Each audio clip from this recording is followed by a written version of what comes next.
Well. Terrance Crawford calls out Danny Garcia.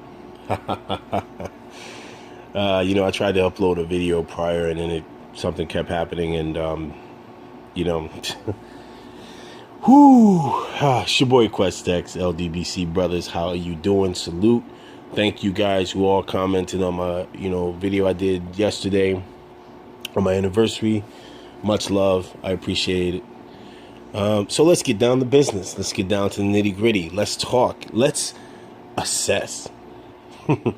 So Angel Garcia, once again, is going to be the nail in Danny Garcia's coffin. He's going to get his son killed. Now, I know a lot of people, I checked out 78 Sports TV's video. Jeff, the brother Dream Chasing Boxing. Let me tell you something. I agree with both of their points, but here's where we part ways. I really want to see this fight. This fight has to happen, but I know it's not going to happen. And here's why. While I agree with the good brother 78 where he said Danny Garcia is consistently winning, so he's doing something right, to me, it's who he's doing it against that's been the very, very, very, very reason why he's been successful. Danny has been very strategic at positioning himself to gain the title and to keep the title.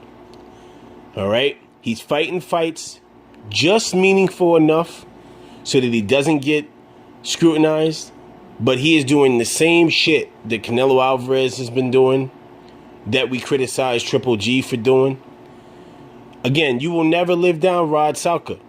You will never live down Rod Salka. You will never live down fighting Paulie Malignaggi when we all know we had been calling for Paulie to retire 2-3 years prior. All right? You get no props for fighting a blown up lightweight in Eddie Guerrero. I'm thinking this shit is like wrestling. I'm sorry. You get no props for beating up Robert Guerrero. You get no respect from me for sitting there and getting a gift decision against Lamont Peterson, getting outboxed by Mauricio Herrera. There's too many coincidences with Danny Garcia. And here's the problem. When he fights solid fighters, and I'm talking about legitimate solid fighters, he struggles. We're talking about Keith Thurman, Sean Porter, Earl Spence. We're talking about elite guys. These are not chump change guys. And yeah, I'm throwing Earl Spence. Earl Spence, yeah, is still young. But I have seen enough from Earl Spence to know that Earl Spence, his whole game is 10 times more well-rounded than Danny Garcia's.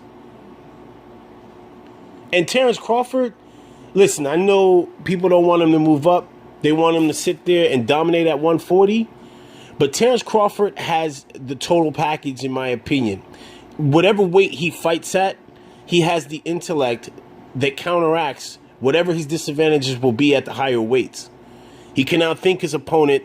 But the good thing about Terrance Crawford is that we don't know. Terrance Crawford is still growing. See, I've seen enough of Danny Garcia. The dude is too fucking slow. He's too wide with his punches. He's getting ready to fight. Listen, if this fight happens between Keith Thurman and Danny Garcia, I'm telling you now, that's his first L. That's going to be L number 1. And they want to do this shit early 2017. Early 2017, that's the first L. Okay? Then he's going to have to sit there and come back. Now, if they have a rematch clause between him and Keith Thurman, it's going to be another L. But I don't think that's going to happen. Danny's going to have to go back to the drawing board and reassess. Who the hell is he going to fight at 147?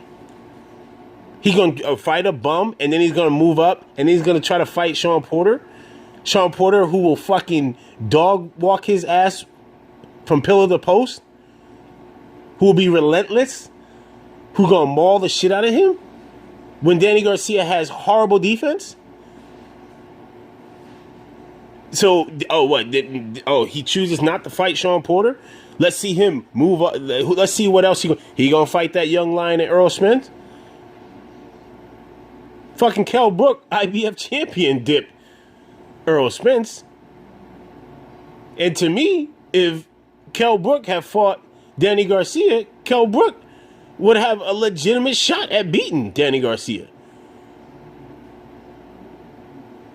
So let's not get ahead of ourselves with the whole Danny Garcia, you know, is I don't want to say he's like this elite fighter, but that, you know, Danny is a scary dude. Because to me, Danny Garcia, he's food for these dudes, and they know it, and that's why they going after his ass.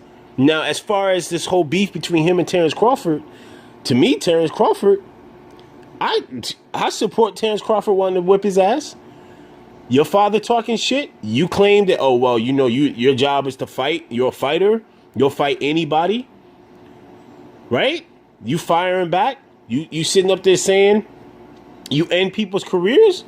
All right, Denny. You got them stones.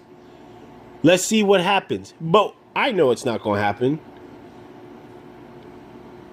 I'm telling you right now, I've always been on very, very critical of Danny Garcia. At one point, I was feeling Danny. I was sitting up there saying Danny Garcia is a legit dude. And anybody knows me on here knows that I posted those videos sitting there saying that I think that Danny Garcia is a legit dude. When he fucking tapped Amir Khan, I sat here and I came on here and I gave him all the props in the world. But then Danny started slowly showing me what it is that he really wanted to do. And I'll never forget that the late great Emmanuel Stewart, when assessing Danny Garcia, said, for the fighters he could fight that were at that time, Danny Garcia would give these fighters a hard time. All right? Emmanuel Stewart was had a great eye for talent. And he said that Danny Garcia just does everything just right. He's not fast. And he's not explosive, but he does everything just right. Here's the problem. That was back when he was fighting fucking Eric Morales, okay? A washed up Eric Morales.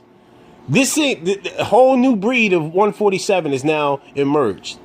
More athletic, more explosive, and these guys are smart. They're not just rock'em sock'em robots, but they come in there to take your head off.